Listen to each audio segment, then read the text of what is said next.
Salut Sylvain, je suis bien content qu'on ait pu écrire ce livre ensemble. C'est un plaisir partagé, mais qu'est-ce qui te fait dire ça en fait? Oh bah tu vois, la thermodynamique est un sujet tellement impopulaire. Tant de gens, même des enseignants, comme tu le sais, vont jusqu'à dire qu'elle est incompréhensible. Or, toi et moi, on a présenté le sujet comme une théorie scientifique. Et je pense que cela va faire toute la différence. Alors c'est vrai que personnellement, je craignais un petit peu que notre présentation soit un peu trop formelle et que ça puisse repousser les étudiants. Oui.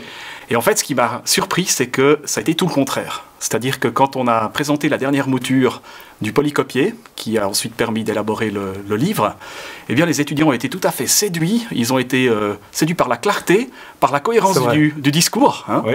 Et ils nous ont posé beaucoup de questions. Et ces questions ont en fait permis, je dirais, de peaufiner, d'ajuster encore le manuscrit pour donner la meilleure réalisation possible au livre.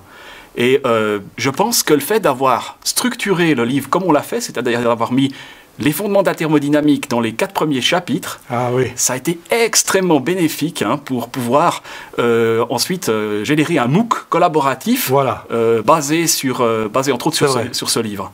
Et c'est vrai que quand on regarde cette structure, on a pu directement se calquer, enfin j'ai pu me calquer pour préparer les modules du MOOC de thermodynamique, les 15 modules, qui présentent les fondements, les notions fondamentales de ce cours de thermodynamique.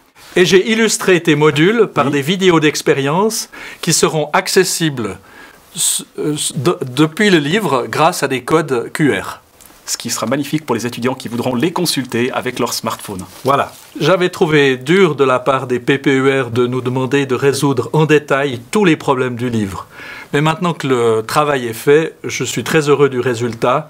Je vois que ça nous donne une bien meilleure présentation de toute la matière. Alors, c'est vrai, je suis tout à fait d'accord avec toi.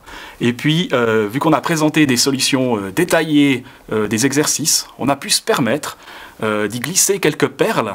Alors, je citerai comme exemple la boucle de Seebeck et la magnétorésistance géante qui a quand même fait, qui a été l'objet d'un prix Nobel en 2007. Donc, c'est assez récent. Hein. Voilà, et ça devient un exercice. Voilà, de première année. Grâce à tes recherches, Sylvain, on a pu écrire un chapitre très clair sur la thermodynamique des systèmes soumis à des champs électromagnétiques. C'est un sujet qui est souvent laissé de côté. Oui, c'est vrai. Oui, mais maintenant, grâce à ce chapitre, les étudiants de physique générale pourront voir qu'un dipôle magnétique subit une force lorsqu'il est exposé à un champ magnétique non uniforme. Sinon, ils ne le voient que dans une introduction à la mécanique quantique.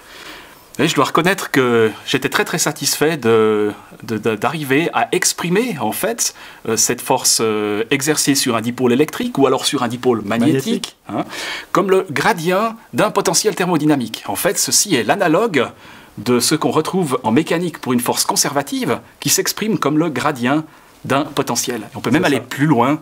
Ce qui est remarquable, c'est que pour nos amis les chimistes, on a en fait la même structure, puisque ce qui fait office de force en chimie, qu'on appelle l'affinité, s'exprime aussi comme la dérivée d'un potentiel thermodynamique. Donc on a une structure tout à fait cohérente dans l'ensemble de la démarche thermodynamique. Oui. J'ai beaucoup d'admiration pour le livre de Calonne, comme tu sais. Oui, tout à fait. Mais j'avais toujours de la peine à enseigner son passage sur les critères de stabilité. C'est vrai que je comprends ton malaise, et je dois dire que je le partage.